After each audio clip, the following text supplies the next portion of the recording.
Hey everybody, this is Mike with the One Stop Co-op Shop, and we're looking at 1, 2, 3 solo-only games, all going on Kickstarter at the same time. We're going to do a playthrough of each one, so feel free to use the timestamps to skip to the one you want to see, and then at the end I'll give my impressions on the 3 games as a whole. But a quick reminder first that we never accept compensation or payment for our Kickstarter coverage. We just want to help you make an informed decision. But hey, we got 3 playthroughs to do, and I don't want this video to be too long, so let's jump right in with the first one we're looking at, the Hand of Destiny. So the Hand of Destiny is meant to be played in your hand, hence the name, and everything kind of fit on one stack of cards in your 2 hands. But I figured that would be a little bit weird to film, so I'm just going to play like this. And to explain what you've got a character that you've chosen. There are 4 in the game. I'm using Galithar, the Shadow Knight. Each one's either a melee or ranged fighter. This guy is melee. They've each got 6 special abilities. Then I've got my stack of strength cards. All you're paying attention to for these is this upper right-hand heart value, so I've got a 4, 5, and a 10. And finally, I've got the enemies I'm facing. I've got the front card, which normally would be in your right hand, while the rest was in a stack on your left. But here I've just got them by themselves in the middle of the table. And then the rest of the stack has 1 more enemy on top, so you can generally see 2 at a time. They're called visible enemies.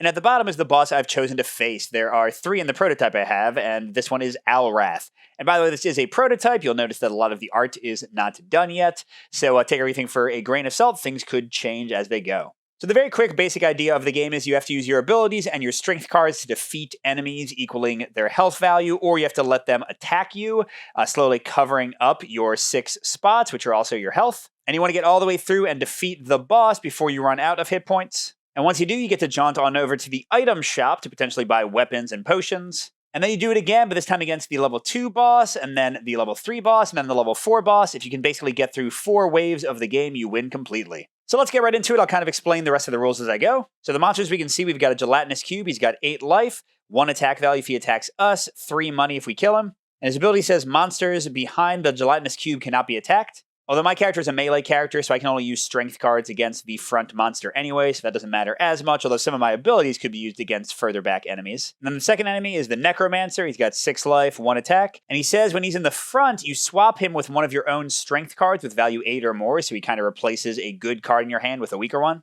And how can I deal with these monsters? I basically have 3 options.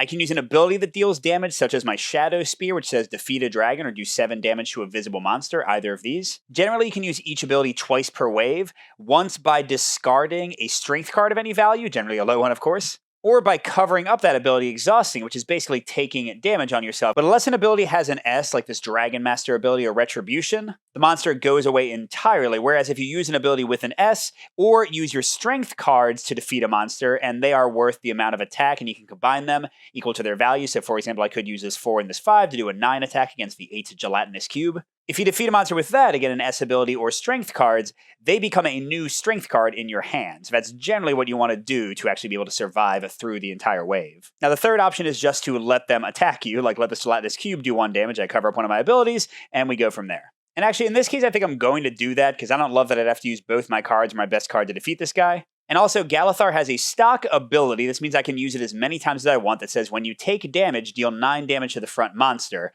Which means if I let the gelatinous cube deal its 1 damage to me, I'll then kill the Necromancer for free, and hopefully be in a better place card value-wise against the next monsters. Now, they're still working on the rules. There are a lot of things I'm not entirely clear on, like does my stock ability trigger before the Necromancer's ability? I'm going to say yes. I think it makes sense that I get angry and beat him before he even gets a chance to cast any spells.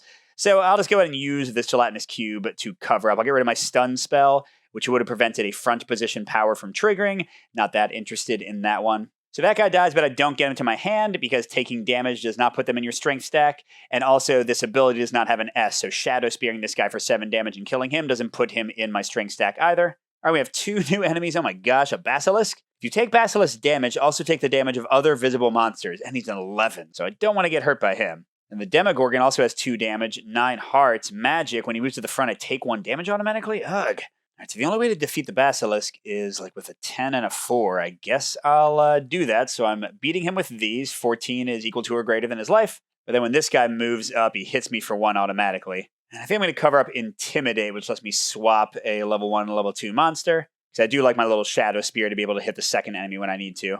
Oh man, this is not looking great. 9 health here and 10 health here. And when the Scout comes to the front, flip a strength card with value of 10 or more. Flipping it means you flip it to its other side, which generally, if it's 10 or more, is going to be weaker. So like my 11 would become an 8 by flipping it. So yeah, that tends to weaken your hand. So yeah, what do I do here? I could use the Basilisk to kill this guy, but then I would be basically losing 2 strength, and I'd have to use both cards in my hand to kill the Avian guy.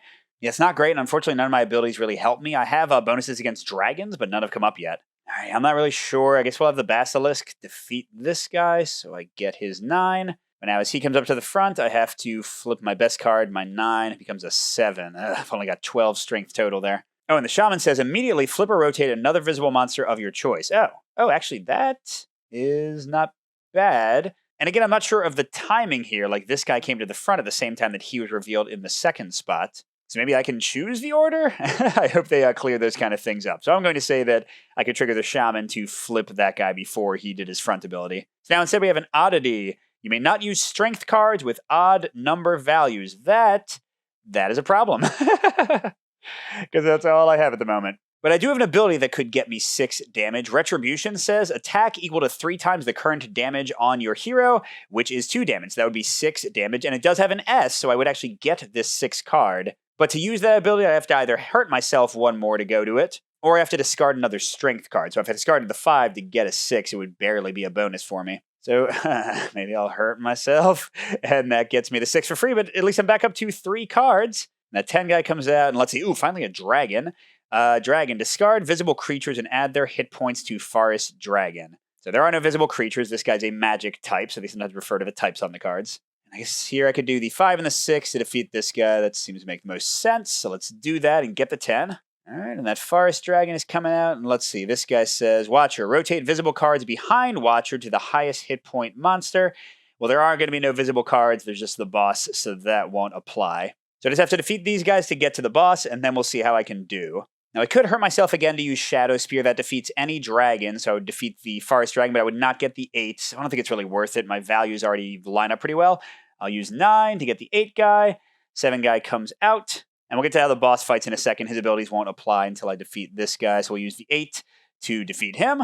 We got 17 going into the boss fight, which I think is going to be enough. But bosses have a few more things going on. Let's talk about them. So first of all, he's got, obviously, a lot of life, 15. He also has a gold value if you defeat him. And by the way, the other gold values don't matter unless you actually still have those strength cards when you win against the current wave. So like if I use these to attack him, that 5 and 1 gold wouldn't apply, and all I'd have to spend is the boss's 6 gold. And the game is sort of fail forward. If you can't kill the boss, then you suffer his consequences. But then if you're not dead, you go on to his next wave anyway, although you won't have his money, which is clearly not going to help you out much. And bosses also have something called critical hits. That's these little columns here. The value on the left is how much damage you have to deal to yourself to use the critical hit. The value in the middle is how much damage you deal to the boss. And the value on the right, if any, is the total of strength cards you have to discard to power it. So as an example, I could just deal myself 1 damage to do 5 damage to the boss, and then like kill him with the 10 if I didn't want to use the 7. Alright, but all that being said, for this wave, let's keep it simple. We've got 10 and 7, that's 17, and we don't even have to worry about this guy's ability, which says if I had used a critical hit, he would be worth 1 less gold for each one. So he is done. And now we get to go to the merchant phase between phases. I just have the 6 gold from the boss. I have nothing from a strength card left over, unfortunately. So there's a merchant card for melee characters and a different one for range characters. You can get a weapon, so here I can get a sword, or I can upgrade it to a sword of reckoning, or I can get an axe or an axe of power, and those stay with you for all of the remaining waves. So once per wave, I can use it to gain generally strength bonuses. You can also spend money on stamina potions. You don't have to track these because they just boost your strength cards right at the beginning of the wave. And there's also healing potions. They aren't on the version I have, but the publisher sent them to me. Basically, for 2 money, you can heal 1 hit point, and for 4 money, you can heal 3 hit points. So I'm going to spend 4 of my 6 money to heal the 3 damage I took in that wave entirely. I'm going to spend the remaining 2 to get a weapon. Let's see, the axe is +3 to a strength card, but only if I use a single strength card in an attack, whereas a sword is +2 to a strength attack. Yeah, let's go for axe. And you can just slot that behind your character to show you've got it. You can use it once per wave, but then again, it is going to come back at the beginning of the next wave. And speaking of the next wave, this guy rotates. He's level 2. Let's fight him again. All right, I get 3 random strength cards. Ooh, 11, 9, and 7. That is nice. Let's see, my first monsters, I've got a Shade Dragon. Adds 3 hit points for every other visible dragon, which is none, so he's just a 9. And the Griffin has extra hit points above his 8, equal to the total damage value of other creatures and avians, which there are none of. So right now, they're not boosting each other at all. So let's just go to town. We'll do a 9 attack to get a 9 enemy. That's easy. This guy comes in, and good. It's not an avian or a creature, so the vampire will not boost the Griffin. Ooh, Warrior. Take 1 damage if you use an ability while Vampire is visible. Well, we shouldn't need to. Let's do the 9 against the 8. Thank you very much. And what's Kelpie say? Kelpie's hit points equals that of the highest hit point monster visible. So right now it's a 10. Hopefully the person behind the Kelpie is not too bad. Let's use our 11 to kill the vampire. Still no abilities used, so his negative never goes off. Okay, now the Kelpie becomes an 8, sadly. The Aboleth. Take 1 damage and reduce the Warlock's hit point by half. I have no idea what that means. Maybe it meant reduce the Aboleth's hit points by half, because there is no Warlock. So maybe when he gets to the front, he hits me, but becomes only a 4 value guy. And right now this guy is an 8. So let's use an 8 to defeat the Kelpie, which only becomes a 6 for me. And I now take 1 damage. And here, I got these little heart tokens from another one of the cards. So in the actual game, I would cover that up with like the little stack. But there we go. But now he's only a 4, if I'm reading that right. So let's hit him with a 6. We get him over here. Oh, and the Necromancer is going to swap with a card of 8 or more. And the Oddity, so we're seeing some of the same ones. They have a different monster on top and bottom and back and front. So I flipped them around, but maybe not enough. This is the guy that I can't use odd values. Don't really care much about that. So this guy swaps with the Aboleth. Oh, wait, so is he going to do 1 damage and reduce my hit points by half? Well, I guess so. So that's not great. Or reduce his hit points. So we'll take the same damage again. And then he's a 4 again. I guess I'll kill him with a 6. And the Oddity comes up. Oh my gosh, a 12, but he's a dragon. Oh, an instant. Flip your highest strength card. So my 10 becomes an 8. Bummer. But I think I'm going to use my Dragon Master ability to kill that guy. We'll get to that in a second. I cannot use an odd number, so I have to use an 8 and overpay to defeat this guy. And we're almost to the boss again. But first, let's fight the Wraith Worm. So he's got 12 life. But look, Dragon Master, it says ×1, so I can only use it once per wave. Attack equal to the hit points of a visible dragon, and it's got an S. And I don't want to hurt myself that much because I'd have to cover up that health and that health to use it for free. So I'm going to discard the 6th strength card to use it. So I'm going to do damage equal to the hit points of a visible dragon, which is the Wrathworm at 12, to kill him for 12. And since there's an S here, I get to slot him. So, ooh, I am strong at going up against the boss. Oh, but look at this nasty ability. -1 to each strength card equal to the number of slotted strength cards. So that means each of these is -3. That's a 4, 5, and 9. So all of them added together would be 18. I would still kill the boss straight up. Oh, I forgot about my axe to get +3 strength. That might have been helpful. But it's only against a single strength card. So yeah, here I'll just go all in against the boss again. And for 4 of the 8, I will heal fully. And for the other 4, I'll upgrade my axe to the Axe of Power. So once per wave, +5 to a strength attack. And the entire strength attack may be used on a monster in 2nd position. So not only can I boost any strength attack now, not just one with a single card, but I can also throw the axe at an enemy that is behind another monster. That's awesome. But I'm going to be against the level 3 guy. So let's see how it goes. Okay, decent strength values again, although that 5's not great. We got an Elemental and a Runner. Elementals also exist as all other visible monster types. And Runner moves to the front. Okay, so that doesn't bother me in the slightest. So let's do 8 and defeat the Runner. We go down a bit there, go to a 7. Okay, and the Warlord, increase damage of all visible monsters by 2. Wow, so the Warlord would have a 4 damage value, and the Elemental would have a 4 damage value. But that's okay, We'll use our 10 to defeat this 9 guy. And then a Bomber. You cannot defeat the Bomber if other avians are visible. 12 strength. What are y'all doing to me? All right, you know what? I'm not going to forget about it this time. I'm going to use my Axe of Power. I'm going to use my 7 + 5, 12, throw it back at the Bomber, get the 12 because weapons do not prevent you from gaining the card you attack. It's kind of like attacking with regular strength cards. And let's see, the Horde is only a 4, but they're +3 hit points for each visible warrior, so let's kill the Warlord. And I'm going to do that with the 12 I just got instead of having to put my cards together in a disadvantageous way. Boom! And this guy's not a warrior, awesome, so he's just a 4. The Griffin we've seen before, he has extra hit points equal to the total damage of other visible creatures and avians, so nothing doing right now. Let's defeat the Horde with just a 5, that's easy. Oh, and Frost Wyvern, 11, can only be defeated when in front. I think Dragon Master is about to happen again, don't you all think so too? 9 from the Elemental to get the 8 Griffin. Oh, we got another dragon. But yeah, we're going to use Dragon Master. So this is beautiful. We can discard a 4 to activate the ability, dealing damage equal to the hit points of a visible dragon, which is 11. So we traded a 4 up to an 11. And by the way, right now there's no way to mark that I've used the ability once per round.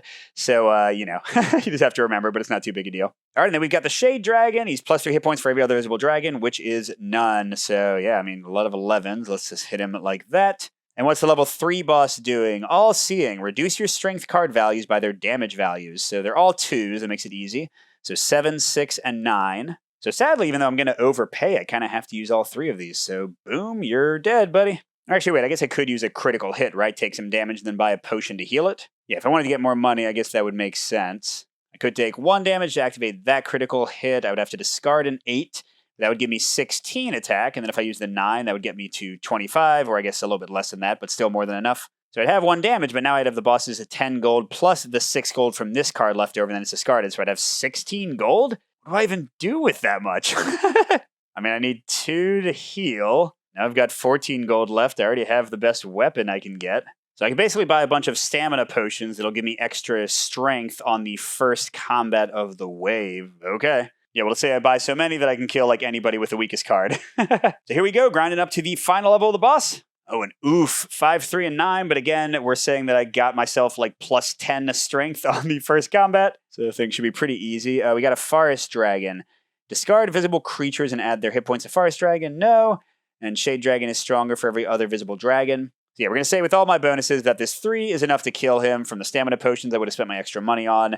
So there we go. Moving on up already. And oh no, plus 3 hit points for every visible dragon, and that guy's also a dragon. Oh, and Frost Wyvern can only be defeated when he's in the front, so I can't even use my axe to throw at him to weaken this guy early. So, I could use my Dragon Master discarding the 5 to get the 9, because when it says the hit points of a visible dragon, I guess his bonus would also apply, maybe? So sure, we'll do our once per wave ability, use Dragon Master, we'll say that we can defeat this guy, I guess.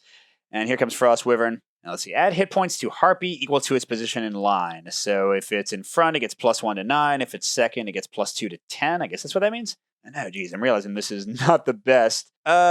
Let's use the Axe of Power. I guess I don't want to use up 2 cards here. So I'll boost my 8 to a 13. Defeat him. There we go. So now we got some really strong cards. And we can't attack monsters behind the gelatinous cube. I don't care. Harpy, 9 damage to defeat your 8 plus 1. You're dead. Okay, gelatinous cube, and then the bomber. You can't defeat him if other avians are visible. I'm not worried about that. Although, gosh, 12. So we'll use an 8 to defeat the 8. There's the oddity again. We've seen that guy a lot. Oh, this is terrible. I almost think I should just let the bomber hit me. Yeah, and by almost, I mean definitely. So we'll go ahead and cover up the same abilities we usually do. Ouch. Thanks, bomber. Here comes the oddity. Oh, and the runner moves up front. Okay, he's eager to go. Oh, wait, I forgot my stock ability, the Build Rage. I guess that would kill the oddity before the runner triggered. So there he goes. Oh, and that's already the Dragon King boss? All right, so let's spend the 8 to kill the runner. Wow, 31 damage. Definitely need some critical hits here. After Dragon King takes damage, flip your highest strength card. Oh my gosh, that goes from 11 to 4. So I want to use that first. But takes damage, like, do they take damage after each card is played? Don't you kind of total them up? Yeah, I'm not really sure about that, but for now, let's say that I play this one to deal 11 damage to him, and then he takes damage, and that gets flipped to a 6, I guess. Oh, but then I hit him with the 6, and this gets flipped to a 12? I mean, that seems dumb. I don't know. Well, hold on. I can't do that yet, because I got to get a critical hit to actually finish him off. I've got 17, which means I need 14 more, so 12 won't cut it, but ooh, 12 is enough to power this one. I need at least 11. So there we go, and then I need to take 1 more damage. We'll just finish up the right side. So that 12 becomes an 18, basically. So that's 18, 29, 35. Done! And that is game number 1, The Hand of Destiny. Next, we're going to look at The Forgotten Road, a little dungeon delving one. And don't forget, I'm going to share my thoughts on all 3 games at the end. You can jump to that now if you want to hear about Hand of Destiny, or just wait until the full thing is done. So game number 2 is The Forgotten Road. This is a bit of a dungeon crawler card-based game. And to quickly go through the basics, because they're pretty straightforward. First, you're going to go through a bunch of road cards until you eventually fight a road boss. Then you're going to do the same with a bunch of dungeon cards, and if you can beat the dungeon boss, you see how good your score is. And I have pretty much everything you need for the game laid out. You'll generally have a hand of 5 cards. You have 3 heroes out of 4, and they're going to be the same heroes you saw in the other game. It has the same theme in all of them. And finally, at any given time, you'll have a combo of 2 cards. We always start with the Shapeshifter in the Town of Lux, and then this is the top card from the road deck turned over. And I'm mainly looking at the leftmost card, except that the combination of these boxes and these boxes will determine some extra costs and penalties. So the first thing you try to do is travel successfully, which requires you to get these icons, in this case, talking and observation.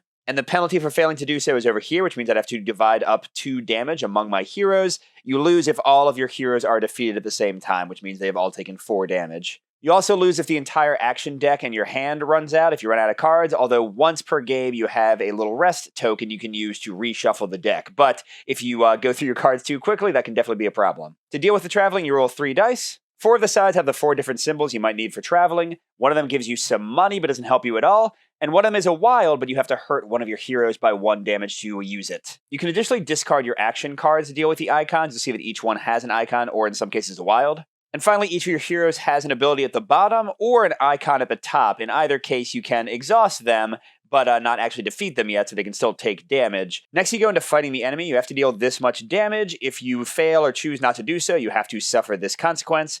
This guy would make us deal 2 damage to our heroes. This one would make us trash a card from the top of the deck, and it's trash forever, which means we'll also have 1 less card when we reshuffle the deck using that rest token I showed you. And damage is very simple. You discard cards, and their value at the top is their fighting value. So, like to defeat this guy, I could just discard this card with a 6. I could discard this 1 and a 4 together, so you have to equal or exceed their life value. And then finally, you need to travel to the next cards. You know, I don't think this is traveling. I think this is exploring thematically. And you add up the sum of the 2 numbers, so in this case, 7, and I use the bottom of the card, so I could do like these 2 for movement. And once again, if I can't travel or choose not to travel successfully, I take the same penalty that I would have taken for failing the exploration, so you could suffer that penalty twice if you don't do either one successfully. And then I move to the next place, I get rid of the card to the left, and I deal the next card to the right. And repeat it, although there is more strategy than you might think, because you can see what the enemy ahead of you has, you can see what their consequence is, you can see which icons they'll need, so you might want to keep those on your cards. Like here, I know I'm going to need a lot of talking in a second. And just a final note, and then you'll know how to play the entire game. There are these merchant tokens you can use, although not when you're in the middle of a fight.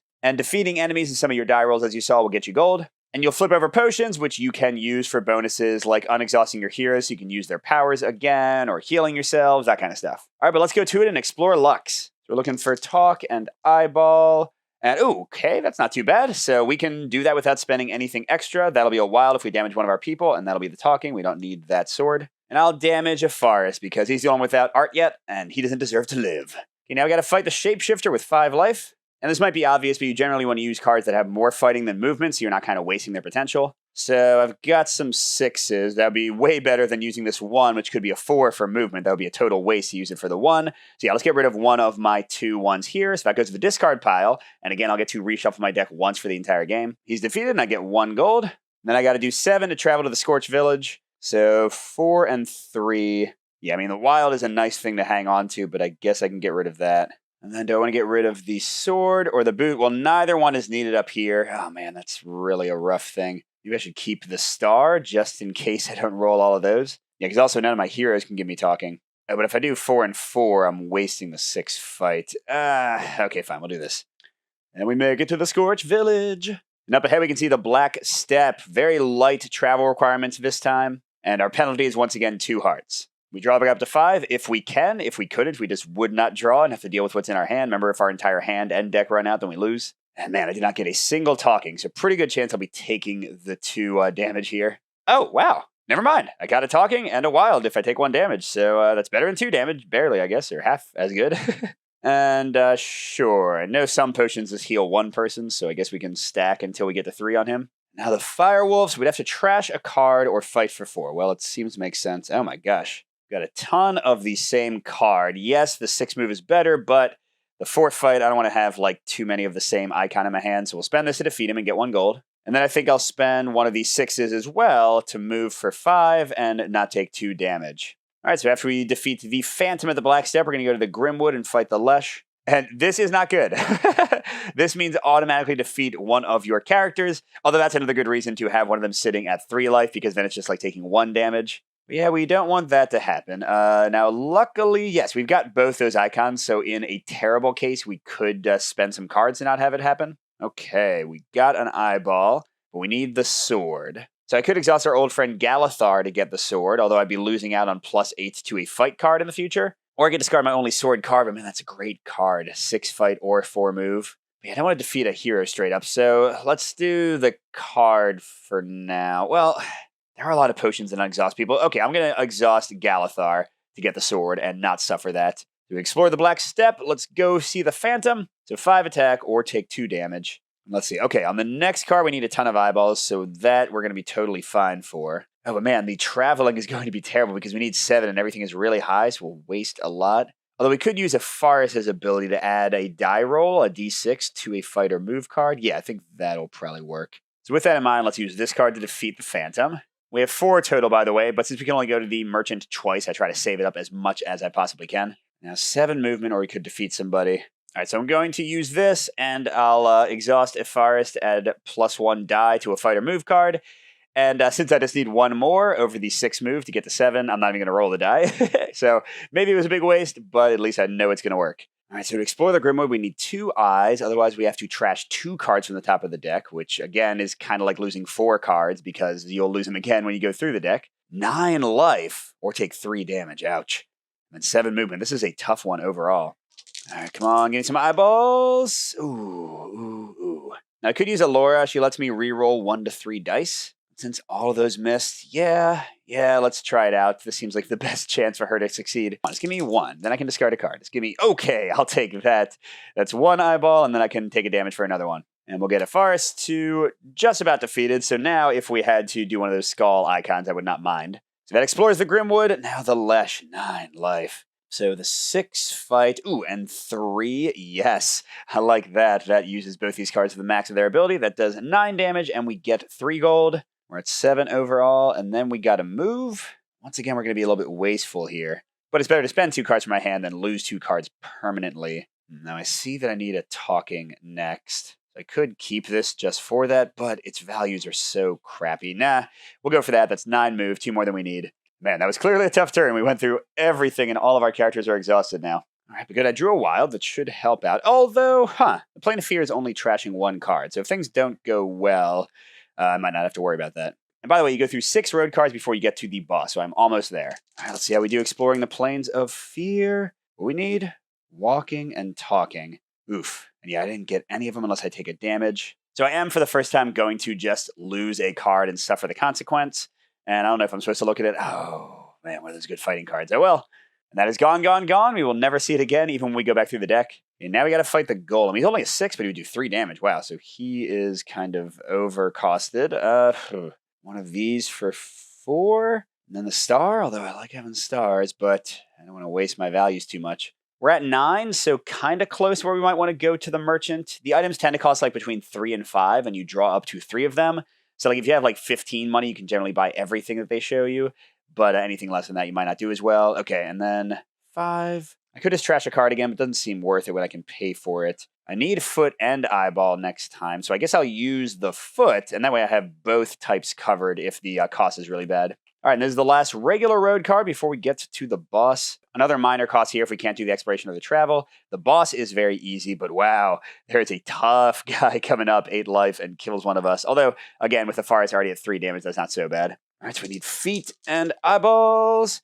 Ooh, okay, we got the eyeball, and we got 1 gold, and we've got a foot to discard, so that's okay. I think I will discard the foot rather than suffering 1 discarded card. The 1 gold gets us to 10 even. And yeah, it looks like all of the feet are the same, so we'll discard 1 of those to do the other cost. For fighting, Well, I guess, this is kind of awkward because then the 5 movement is better paid with this card. So the only way to get through the fighting or the movement with a single card is that same one there. But then I don't need any talking on the next cards. Maybe I can just get rid of these. Yeah, what if I do both of those to fight the guy for 4? A bit of a waste. And then I'll use this to move. And once again, went through almost my entire hand. That's not good to keep my deck alive. But I'm doing okay. I've not gone through the whole deck. If you can get through the entire road set without going through your whole deck, that's good because the next set is tougher, the dungeon. And which random boss did I get? Draxus. So she gives a 2 heart cost. And again, this is a very tough guy. A lot of traveling too. Wow. Now, I could go to the merchant now with my 12 money. Maybe I could unexhaust all my heroes. But I would love to get the 3 money from the wretch, maybe even the 5 money from the boss. And then do it and be able to buy probably everything. All right, let's try it. Okay, that seems bad. That seems bad. Okay, so I can just take the 2 damage because I didn't roll anything. I don't want to spend 2 cards for it. Oh, and I forgot these have a 3 sides, so let's start hurting Galthazar. All right, now we got to do 8 damage. Now, I could just do 1 damage to a forest with the skull icon, but 3 money. I would miss out on that entirely.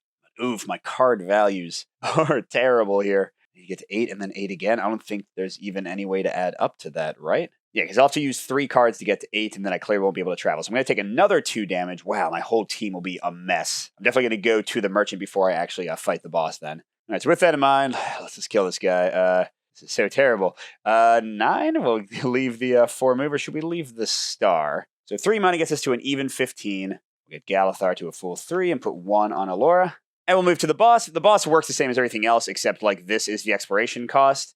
And then the fighting, you have a random d6, you roll it, and then you spend your cards. And then there's no travel cost, you just move on to the dungeon. I'm definitely spending on one of my 2 merchants to draw 3 item cards. So we got a health potion, +2 health to 1 hero. A luck potion, change a die to any side. Another health potion, +2 health to 1 hero. Okay, so that's 14. We're buying it all. We'll have 1 money left. Now, the sad part there is that we did not get anything to unexhaust our heroes. All right, let's look at my values for a moment. So 13 plus a die.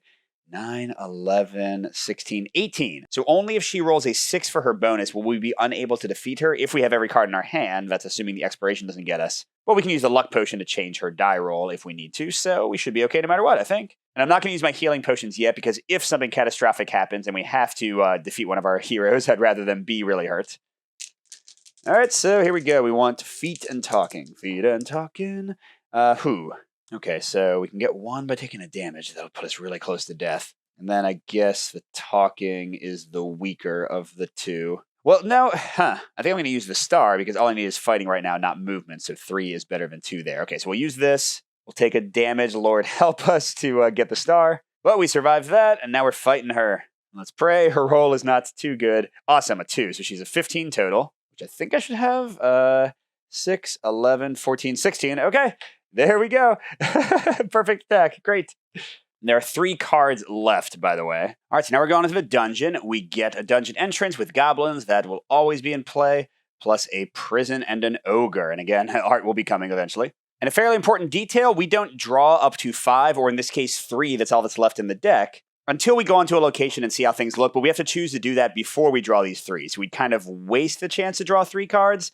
But if we don't rest now to get our entire deck back, we would only have a 3-card hand. So how bad is this? Can we survive with 3 cards? Oh, and I forgot, it's kind of fun. For the dungeon, they have the travel values sort of canted down, so that, like, if you put all the cards together, you're kind of traveling it down deeper and deeper. So yeah, 7 travel or 2 damage.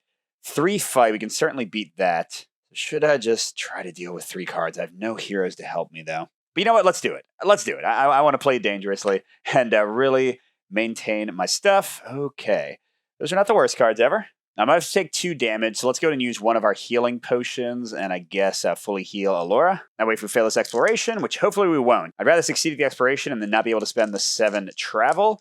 Okay, cool. We got 1 of them. We need a sword. Can I do a sword and then still fight? Sure, I can use the sword to beat that. I can use the 5 movement here to beat those guys, and then I can take the 2 damage and travel, and yeah, okay, that seems good. So the sword with the eyeball I already rolled. There we go. And then 5 fight on the goblins. And I get 3 more money. I'm back up to 10, which is awesome. And then I'm not going to be able to travel successfully, but we do get to go into the prison with the ogre.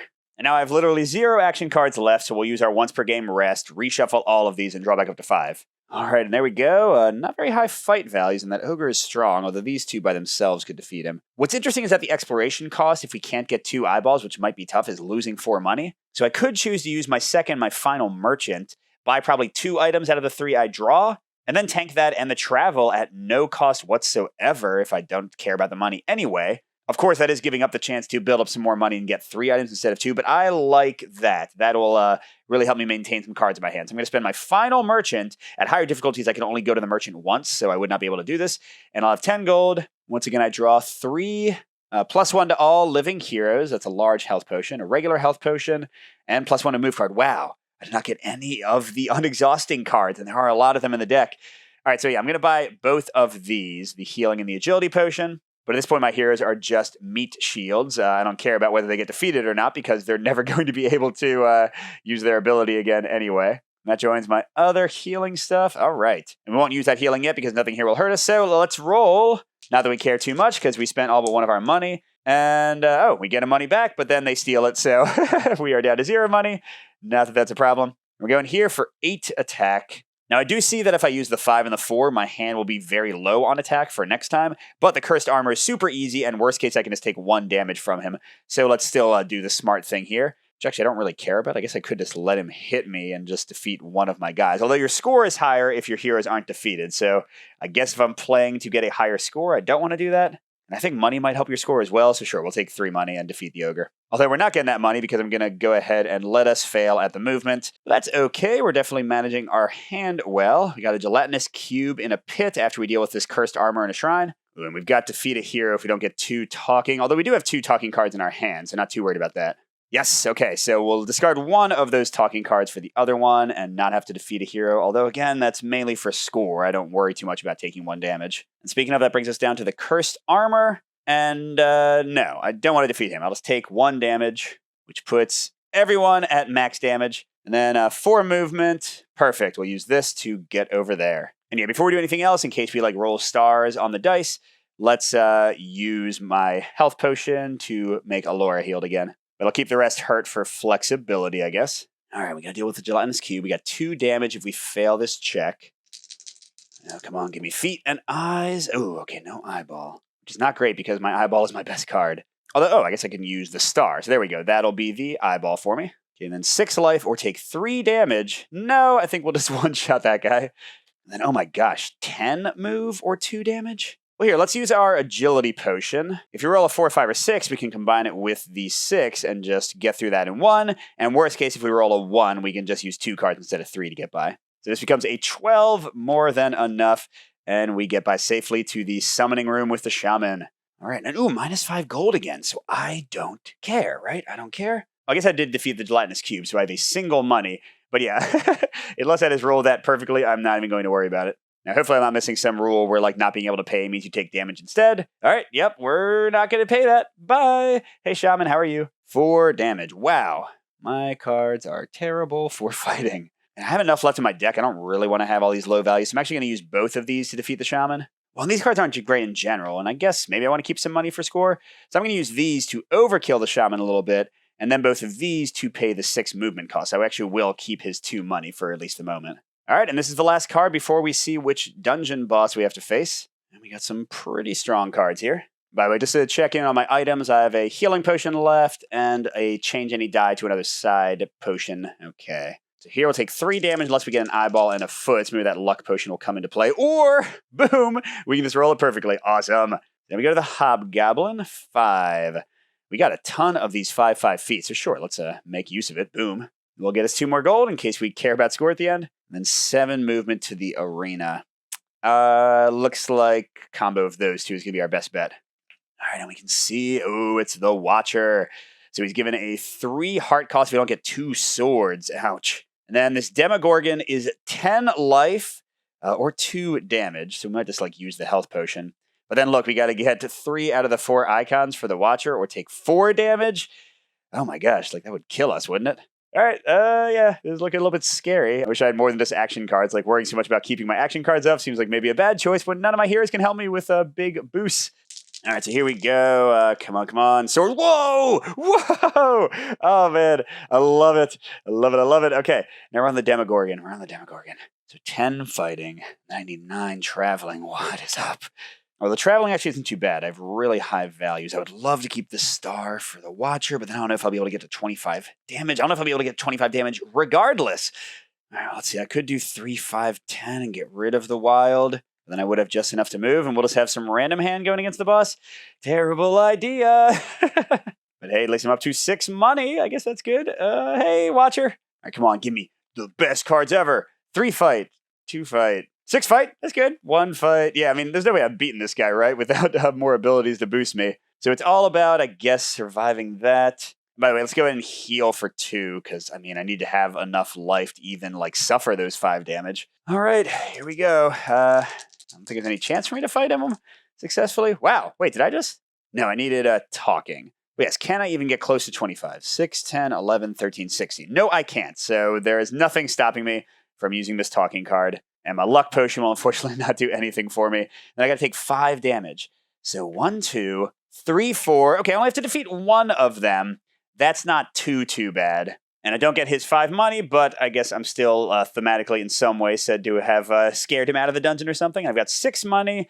I've got an item. I can't remember if that helps with my score. I think my remaining action cards help. Let me go check the rules real quick and we can see how I did. And oof, yeah, it was not good. I forgot that leftover action cards do not help you at all, so I was definitely too stingy with these. I did some dumb turns to try to keep these around. I mean, I only had 6 left, plus 4 more in my hand. No, that was not great. So yeah, my score is 4 points for each hero who wasn't incapacitated, so that means I get 8. 3 points for each hero who wasn't exhausted, whoops. And then 2 points for each health point remaining on heroes.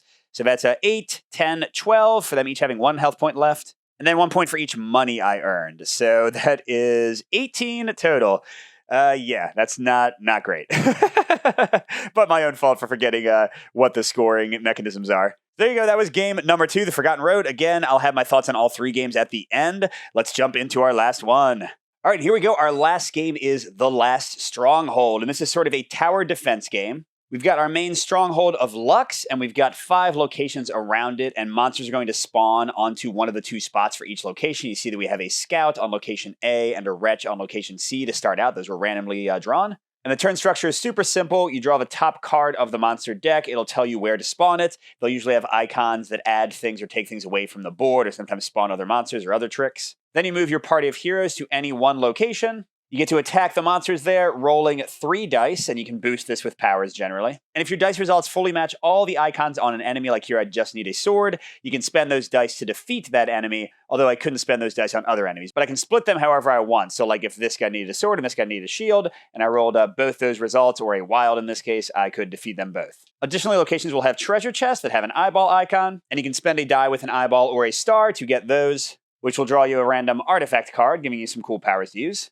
And that's pretty much it. Spawn, move, attack, spawn, move, attack. You've got the same 4 heroes you've already seen. In this case, you don't track health on them, but when you use their ability, you flip them, they get a different ability, and then if you use it again, they are fully defeated. And if all 4 heroes are defeated, we lose. And if the city of Lux burns completely, all 5 of these spots get fire on them, we lose. And how that tends to happen is a lot of effects will place corruption on locations, mainly when you can't place a monster there or when they have a spawn effect that says you do. And if a location gets to 5 corruption, it's basically closed down. Monsters can't go there anymore, and whenever a monster would spawn there, or whenever a corruption would go there through any effect, you instead place a fire on the town. So as the outside of the board gets kind of overrun, the town gets hit more. And there is a merchant you can visit. You can spend money to get different potions and bonuses for effects. We're not going to worry about that until it actually comes up. For now, let's jump into the game. Well, we can look at our heroes. If Forest the Red Mage can restore 1 or 2 exhausted heroes, so flip them from their injured side to their full side. Or on a Forest's injured side, he can revive a defeated hero. That means they both come back completely from being dead, and they also are unexhausted. They can use their abilities twice. Galithar can add 2 dice to a roll, or can let you use skulls as wilds because 1 die face on the dice is a skull, which will add corruption if you leave them. Elora can double a die or change 1 to 2 dice to any value on her injured side. And Rise the Warden can draw 2 artifacts and let you keep 1, or draw 3 artifacts and keep 2 on the injured side. Oh, and sorry, something I should have mentioned, when you roll for your combat, after the first roll, you can roll up to 2 dice again, and that number does not change even if you add extra dice. So if I use Galithar to roll 5 dice instead of 3, I can still only re-roll 2. And final thing I didn't mention, I picked one of 3 bosses. They're going to show up multiple times. For this boss, they're going to show up once in the middle of the deck, and once near the end. They're in the bottom 9 cards. Once I defeat their second form, I win the game. But so first, this is a rough start. We've got a summoner. He's going to make us draw another enemy, and he adds a treasure chest to where he went, which is B. Another summoner. This seems bad. This seems like a really bad start. Where's D? I should have put them in a different order. Actually, yeah. I think it's supposed to be D and then E. And a griffin adding, wow, 2 corruption already. Yikes. All right, well, that was something. At least I guess they're out. I'm going to go here since I have a chance to kill 2 guys, although I need shields. Come on. Okay, that's 1. Let's reroll both of those. And, no. So I can kill either one. It doesn't really matter because these abilities don't trigger again. So let's take care of the griffin. But I did get 2 extra eyeballs, so I will get an artifact. In this case, a Scroll of Vigor. I can use it to reroll 1 or 2 dice. Probably going to save that until I have some skulls staring at me in a future roll. All right, let's draw again. This is a Horde. What we do is you draw the next card of the deck, and if it's also a Horde or a Chieftain, which is a specific card, then it goes behind it and kind of boosts it. But it's not. It's a last, so he just gets put in the middle of the deck. And that was a nasty one, so I'm happy about that. And here for now, even though, again, it's doubles, which is not good, let's try to take on the 2 enemy location. Ooh! I wouldn't reroll anyway because I wouldn't want this to turn into a skull, but actually it's perfect because I can get the treasure chest and defeat both these guys. That was a clutch roll. My second artifact, Magic Seeds. Remove up to 2 corruption from a location. That's awesome. I could use it on C now, but let's wait until one of them is about to pop at 5 corruption. Okay, next card. You can see the game plays very quickly. A Hobgoblin. He eats a treasure wherever he goes, and he adds a corruption, so D just got a little bit nastier. Although the nice thing is we actually have 2 different symbols there, so fighting there should be a lot easier. All right. Ooh. Okay, so I'm definitely going to use the 2 wilds. I just want to reroll the skull and hopefully not get one. Okay. Yeah, unfortunately there's no treasure chest to get because the Hobgoblin stole it, but I definitely defeat both these guys. Cool, so I'm back to only 2 monsters on the board like I began with, so I got past that summoner wave pretty well. But here we get to our first really tough enemy. We got a vampire. He forces us to exhaust a hero right away, so we don't get to use their power at all. He adds a corruption. If we defeat him, though, we get a gold. But look, 2 swords and a foot to get rid of him. He is yucky. That brings a corruption on C to 3. And who am I going to exhaust? +2 dice, double a die, so I can use an icon to get twice, which would let me defeat the swords, for example. Draw 2 artifacts, keep 1, restore 1 to 2 exhausted heroes. I mean, they're all good. I guess +2 dice is pretty swingy. Whether that'll actually help me or not, it could just give me skulls, so let's get rid of Galithar. All right, so I want swords, shields, feet. Okay. Yeah. So that's enough to defeat the vampire perfectly, right? Yeah, because I've got a foot, that can be a sword, and that can be another sword. Awesome. Yeah, no way I could have defeated the wretch without more dice anyway, so let's do that, and I'll get a gold for the merchant later. Is the Lesh. They've got a little separate deck of Lesh cards and Shaman cards. You'll see those later too. Basically, they summon another monster along with the Lesh. So the Lesh is fairly nasty, and he's going to, of course, C again. And we get a random one of his people. A Firewolf going to E. And the Firewolf has a little countdown track. These are pretty cool. It starts at 3, and at the end of every one of your turns, it'll tick down 1. And when it ticks down to 0, in this case, you destroy the Firewolf's location. Ugh. But I've got a few rounds for that. I think I got to deal with C first, make sure it's not full since it's already so corrupted before I run over there. So come on, I want feet, swords, shields. Okay, I got 2 of the 3. Let's reroll this die. Oh my gosh! So yeah, that's a sword. That can be a foot. That can be a shield. What a roll! And I get another money from the Lesh. Hope this luck keeps up because I'm doing great so far. Now the Firewolf does tick down 1. I'll have to deal with him soon. We got another Horde on D. But good, we got a Shaman, and we're not going to deal with him yet. He'll just go to the middle. All right, so certainly going to run over to the Firewolf. We need a foot and an eyeball. And then if we got extra eyeballs for the chest, that'd be great.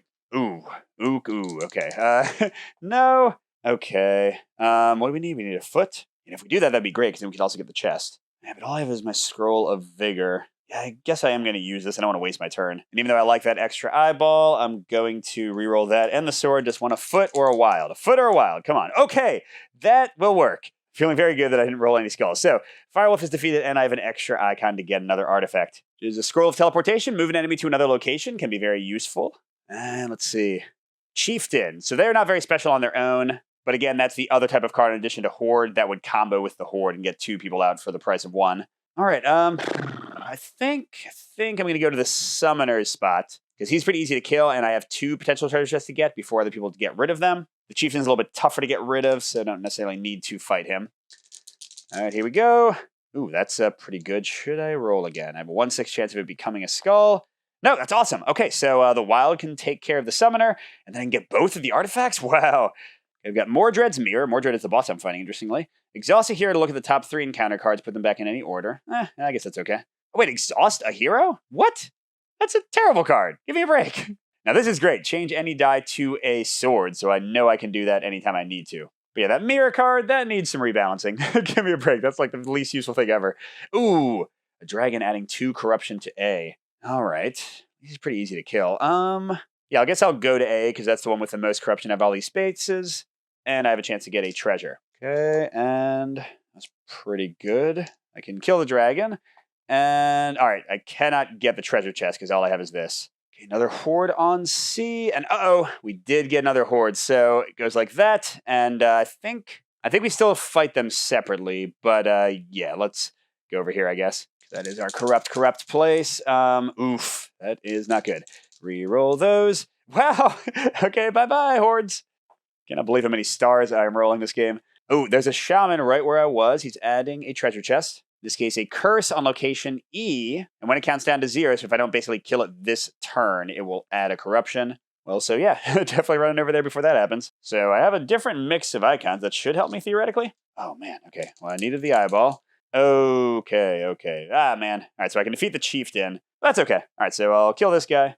Oh, and I did have an extra eyeball, so I will get an artifact. But this thing will count down. I think it only does it once. I don't think it keeps on counting down, although maybe I'm wrong about that. In fact, no, I think I'm 100% wrong about that, because I know a lot of the bosses will keep on counting down over and over. So we got to deal with that soon. Scroll of Power, +1 die. That's not too bad. All right, and before we fight the curse again, a Basilisk. We may not move this turn. Well, that's kind of perfect, because I wasn't planning to anyway, although now location C sucks. All right, so I just need a shield, right? Just give me a shield. That works. So get out of your curse. No more of your corrupting. Okay, don't be C, though. Ooh, Chieftain. Okay. I think you can use items basically whenever, so I'm going to move an enemy to another location. And And let's see, this is exactly the same as the Shaman, so I don't want them to be doubled up. Let's put this guy on B, which has no corruption. Seems pretty safe. The Chieftain just add a treasure. Yeah, let's get over there as quickly as we can. That seems pretty good, right? I guess I can't defeat both these guys unless I use Allura to double a die. Let's see, the star. Oh yeah, I can literally kill them both if I double that star. Well, sure, because I still have a forest to unexhaust 2 heroes. So boom, we'll double the star, and that gives us enough to defeat all of these guys, which gets me another gold as well. Cool. So I have 3 gold so far. For 4, I can add a die to any roll. 3 gives me an automatic sword, 2 an automatic shield. Oh, so I can get kind of any of the icons I might need. I can flip a hero from unexhausted to get their ability again for 2. Do that for everybody for 5. Reroll 2 dice. And by the way, you have to buy these before combat, so I can't like buy the reroll when I see my dice go badly. I have to have it ahead of time. All right, but let's see. Got another horde on C. Thank God I killed those guys. And oh, it's another horde as well. I mean, I guess I can go to the boss faster, but it means that it's tougher to defeat them. So yeah, let's stay right here and see what we can do. Okay, that's great. I defeated them both. Let's see if I can get a eye to pick up one of these. Oh my gosh, wow. So both God and an artifact. I have the luck of the day here. So we'll have time stop. Pause the timer for 1 turn. Not great, but not terrible. All right, and another summoner with +1 enemy, which is a horde, also on A. No. And, okay, I got the sword I wanted. The eyeball would let me open that, but now let's go for the foot and reroll both. I'm getting pretty close to halfway through, so the first boss should pop up. Oh, there he is. This is Mordred. He's very hard to hurt. He goes on A. You cannot use stars against him, so you have to get this without stars. And when his timer ticks down, he destroys his location and moves to the next one. Well, let's see. I've got the Balthazar's Axe to get a sword automatically. So I think I'm going to spend 2 of my 3 gold to get a foot token so that when I fight him, if I don't get the right dice, I can just kill him anyway. And we'll certainly go against him before he gets a chance to mess things up. Okay, that's terrible. I'll keep the eyeballs so I can get a treasure chest, I guess. Oh, man. Okay, so I can't use the wild, and I'm going to add a corruption here. And I do get a treasure chest, but that was not great. I mean, I could defeat Allura to change 1 to 2 dice to any value. And that would just basically take care of him. So, yeah, because then Faris on the exhausted side can heal her fully. So I'll change that into a sword. I'll change that into... And I'm going to use Balthazar's Axe to change that into a sword. Because this one doesn't change the dice. It's on top of the dice, so I kind of like it better. Okay, that defeats Mordred for the first time. Get out of here. Oh no, and he's adding an owlbear to B, so that's going to be 1 corruption there, and then he goes along to C. Thankfully, B's corruption is so low, it's not a big deal. This guy's another countdown to destroy a location automatically. Let's try to take them on first, and then I can go deal with him. Alrighty. Want swords and feet. So that's actually a great start. I can kill at least 1 of them. No! Alright, so I have to defeat the Lesh, but then corruption does go up to 2. And then the owlbear counts down. And wow, a chieftain on B. So I'm going to ignore the owlbear for 1 more turn, I think. Okay, that's... Oh, I don't want the shield either, do I? Come on. Oh, okay, my rolling is not as good now. So I'm going to do another corruption, and I guess I'll defeat the shaman to get another gold. So that places up to 3. This is about to be destroyed. And a summoner on E. Ouch. And a golem on D, adding 2 corruption. Yuck. All right, but I got to deal with the owlbear, right? I got to deal with him. And you know what? Just be sure I'm going to spend my 3 money to get a free attack icon. Hopefully I won't need to use it. Ooh, yeah, definitely won't need to use it. I'm not going to reroll that in case I get a skull. I don't really care about getting the treasure chest yet. Now we have to hope we don't draw D. Don't draw D. Oh, a shaman. So that's going to be another card. No, D. Okay, so, oh my gosh. It's going to go all the way around to A, which means add a corruption to both of these. That's at 4. 1 away from popping. That's at 2. Thankfully, this is a slower curse, but oh, it hits for 2 corruption. Try to clean this out since that's about to explode. And then I can try to deal with the curse next. Okay, that's good. I got 1 of the things I need. Hate to do this, but I guess I'll go and use my extra sword. And the curse ticks down. Don't draw E. Okay, a B horde. That's kind of okay. And it is another horde. Oh, Lord. All right, I'm going to jump over to the curse because I don't want to get 2 corruption automatically, even though that place is not as full. And I need 2 shields? Yuck, that's kind of actually tough. Oh, yes. But I can get the treasure chest. That's okay. That goes away. Now don't do B or E. Okay, so E takes up to 3. You put it in the same location as him, and it has an eyeball icon. And basically, at the end of every turn, if I have not destroyed that, it's going to add a fire token to the town automatically. So the question is, do I stay here and fight them, or do I run over to E? Well, the chances of getting another E are lower, right? Oh, and that B's messed up too? Okay. Yeah, let's fight the warlord. I want the catapult to blow up things. Okay, I got 1 eyeball, which I wanted. The foot does nothing for me. So I do get rid of the catapult, but then I take another corruption. I have the feeling things are going to go downhill very quickly now. D is okay. D is okay, although I do have to exhaust a hero, and it adds a corruption, which explodes the location. Well, no, let's go and use our magic seeds to lower the corruption there by 2, so it's just at 3 now. Let's exhaust rice, and then I can use a forest to go ahead and unexhaust both of them. And then what the heck, let's get rid of a forest to get Alora back at full strength. Now I only have 3 heroes to show. Okay, out of these 2, I guess I'll go over here. See if I can get a bunch of shields or anything. Okay.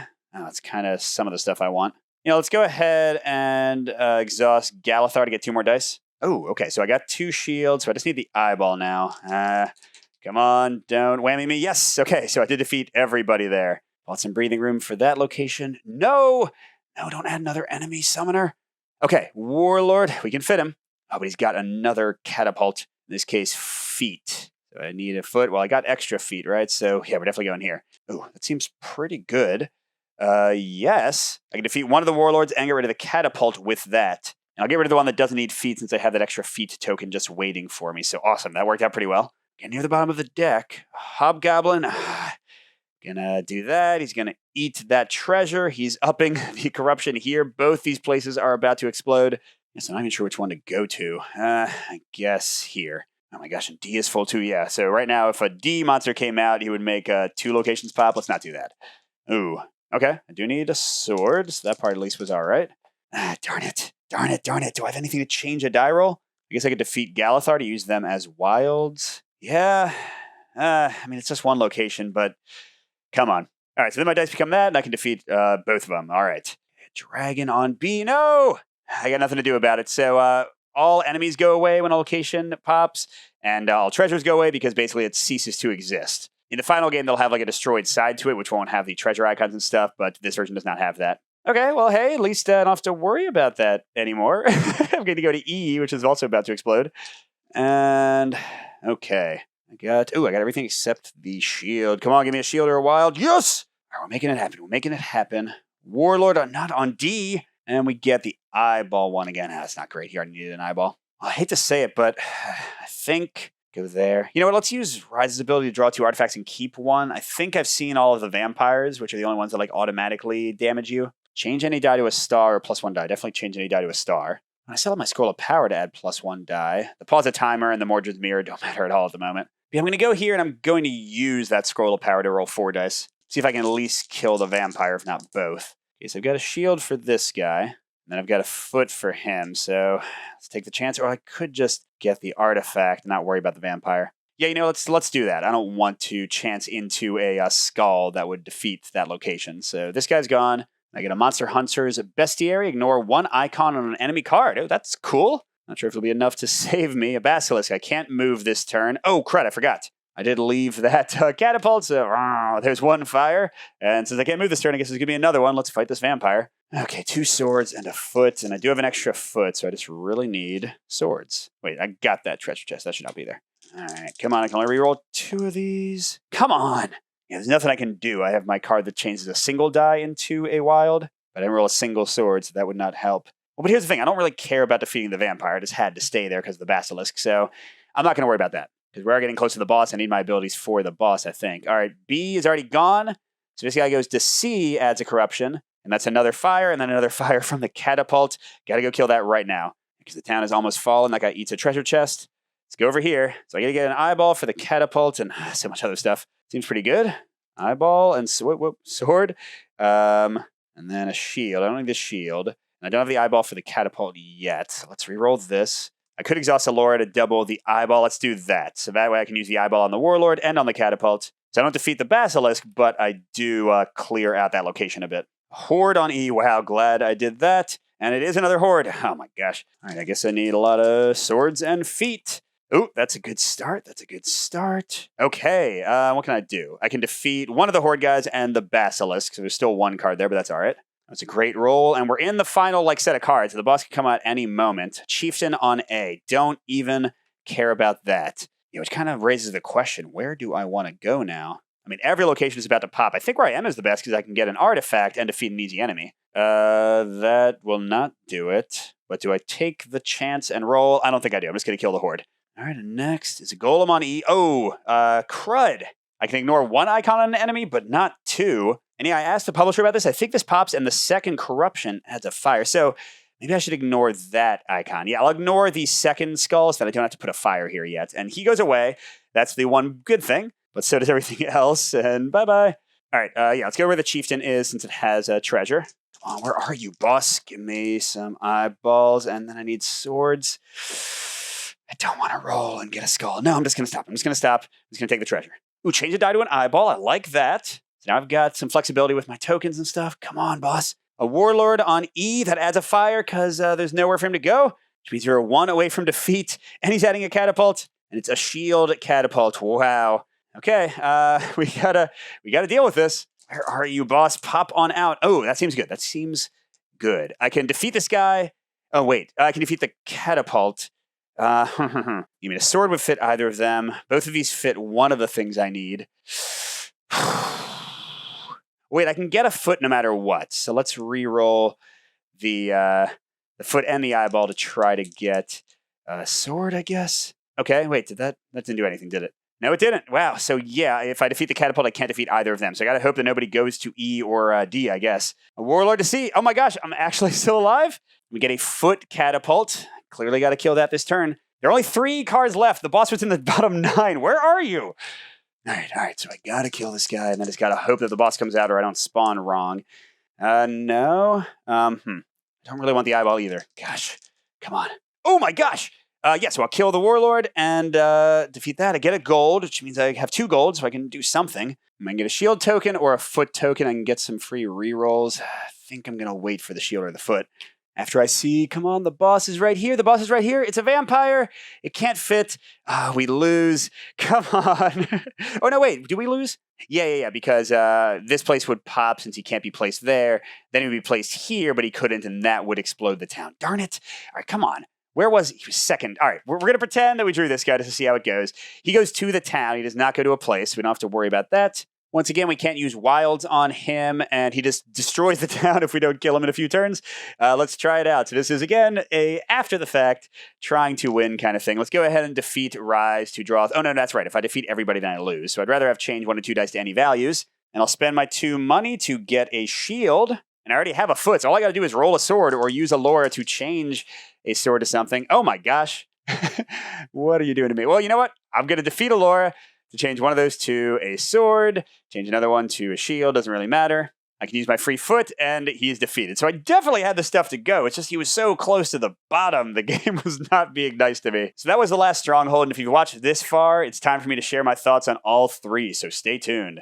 All right, first, we got the Hand of Destiny. This is the one that allows you to play the game in your palm, and I'll tell you right now, I don't care about that the tiniest bit. But I don't really like micro games, and I don't care about gimmicks. I play on my table, I play at my friends' houses, I play with my family. There is no situation, my work situation and stuff, that would require me to play a game in the palm of my hand. But it works really well to do it. Like, I have played that way to see how it goes. And besides that, this one is okay for me. I think the balance seems a little bit weird because, as you saw in my playthrough, I tended to get a ton of money from the boss, and eventually I didn't really have anything to spend it on. I was buying tons of stamina potions. So I feel like the gold gaining is not quite where it needs to be yet. The other thing I hope they work on are the abilities, because each of these costing a strength card to activate, except for a few that each character has, makes some of them just not even slightly worth it. You have to hurt yourself also. Like preventing front position power from triggering, that could rarely be worth it. Swap the first and second enemies, I've never found that to be worth it. And some of these other ones aren't that useful either, and that's the case for all the characters I played with.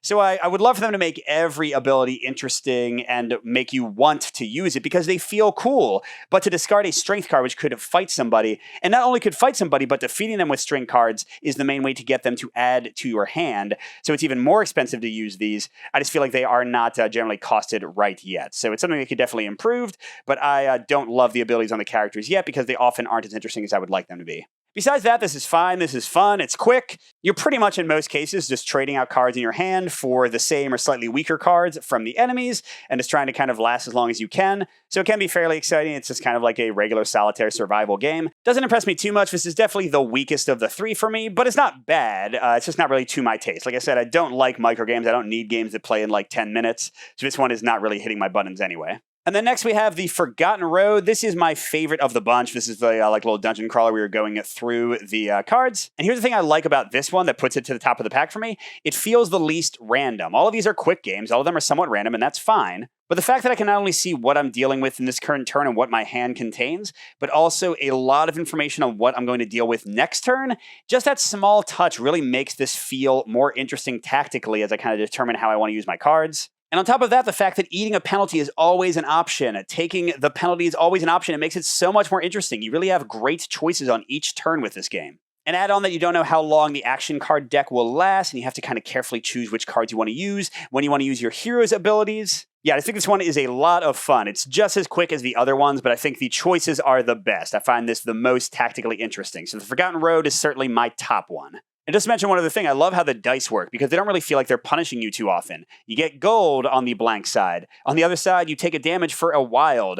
So I feel like I really have a lot of control, and even the dice aren't going to kind of mess me up or screw me too often. And I mention that because I don't feel the same way about the Last Stronghold. I do not like at all this skull side on the die. Because this is already the swingiest game of the three. You can roll and have nothing come up your way, and then to add on the fact that you could actually lose locations because of what you roll is pretty harsh. Because again, you're already dealing with the randomness of like when enemies come out and where they come out and whether they pop locations or not. So I think it's already really challenging, and this is just kind of a punch in the gut when it comes up. If I were them further developing this one, I would look at their own design. Look how genius this is. 1 wild if I take a damage. What if this was 1 wild if I take a skull and it's a choice for the player instead? Otherwise, it's just a miss. I think that would be much more interesting and give the player more things to decide and would make the luck factor just a little bit less punishing, which right now it's just slightly over my threshold. The other thing I don't love about this one is that the choices seem pretty obvious. Like if a location has 2 monsters, you're going to that location, and then the only real choices you have are like when you have artifacts and when you have heroes, which powers you use.